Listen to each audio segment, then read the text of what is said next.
Light का bill कोई दूसरा भर रहा है, केवल तुम तो तैयार होकर चोटी कंगा कर कर बढ़िया आराम से गए और मंदिर का लोटा उठाया, कलश उठाया, पानी भरा और शंकर जी को बढ़िया प्रेम से पल्लू अल्लू ले लुआ के चकाचक ओम नमः शिवाय के तुमने चढ़ा दिया। और इतने प्रेम से चढ़ाया कि तुम तो सोचो कि शंकर जी मेरी पूरी मुराद पूरी कर देंगे। तो शंकर जी मन में सोचे, मंदिर का ही लोटा, मंदिर का ही पानी और मंदिर का ही शंकर, फिर तेरा लगा क्या इसमें? तेरा क्या था? तो शंकर भगवान मन में सोचे कि अब मंदिर में आई काय तो मेरे को बोल दे कि मैं तेरे घर ही आके पानी में नहा के चले जाता। इतना भी कष्ट काय को पड़ा तुम्हें कि मंदिर तक आई और लोटा उठाया और पानी चढ़ाया।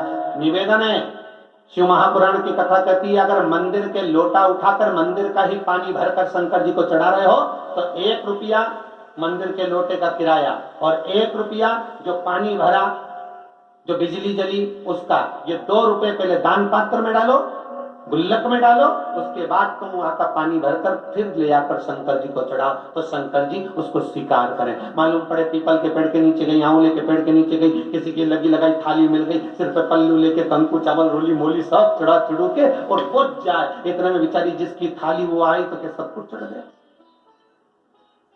सब कुछ। अच्छा, कई जगह पर हमने देखा, एक बार कहा हम जा रहे थे तो वहां पर भागवत जी हो रही थी, तो भागवत जी के पास में एक थाली रखी हुई थी, उसमें कंकु चावल रोली मोली, जितने लोग जाएं और वो उसी में से फूल वगैरह उठा के और भागवत जी को चढ़ा दें। फिर कोई दूसरा जाए, उसी में से कंकु चावल मिला के फिर भागवत जी को चढ़ा दे। फिर कोई आए, फिर वो कंकु चावल मिला के भागवत जी को चढ़ा।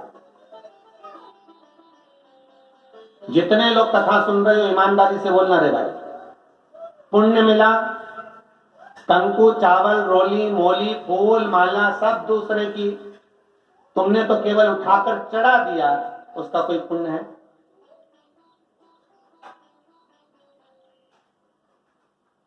सारे देवताओं के दरवाजे पर जाकर कहना पड़ेगा कि हमारा दुख काट दो, और शंकर के मंदिर में जाकर कभी नहीं कहना पड़ेगा कि मेरा दुख काट दो। शिव के मंदिर में तो एक काम करो जो पुराने समय में माताएं करती थी, जो पुराने समय में पुरुष करते थे, जो पुराने समय में बुजुर्ग करते थे। अपने घर का 1 लोटा पानी भरकर सुबह से माताएं निकलती थी, हाथ में एक छोटी सी डलिया, उसमें थोड़े से फूल बेलपत्र आदि पड़े रहते थे, एक हाथ में जल का पात्र रहता था और उसको लेकर माताएं शिव मंदिर में जाकर समर्पित करती थी। अर्थात क्या हुआ इससे?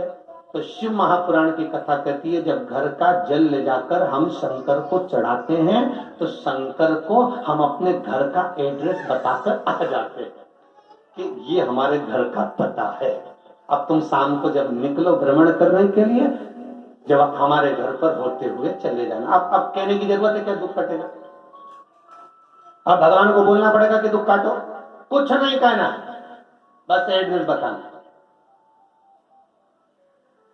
हमें भी भगवान के मंदिर में जाकर ये नहीं कहना कि तुम दुख काटो, हमें तो बस केवल 1 लोटा जल लेकर जाना है और भगवान को समर्पित करना है, विनती करना है, निवेदन करना है और भगवान उसको स्वीकार कर लेगा। बस 1 लोटा पानी। अब इतना सरल देव देखो कहीं मिलने वाला है क्या? सारे देवताओं के पूजन में तो सारी सामग्री चाहिए, अच्छे अच्छे वस्त्र पहनाओ, आभूषण पहनाओ, रतन पहनाओ, माणिक पहनाओ, मोती पहनाओ, ये पहनाओ वो पहनाओ। शंकर जी को 1 लोटा पानी, हर हर महादेव 3 बार। शिव जी की कथा कितनी विचित्र, वो कहते अगर पानी भी नहीं है चढ़ाने के लिए, तुम्हारे घर में मान लो जल भी नहीं है, पर 3 बार ताली बजा, और वो भी नहीं कर सकते तो शिव मंदिर के दरवाजे पर जाकर बम बम बोले बोल दो, वो भी नहीं कर सकते तो मात्र शिखर का दर्शन कर लीजिए। शिखर दर्शन सर्व पाप नाश।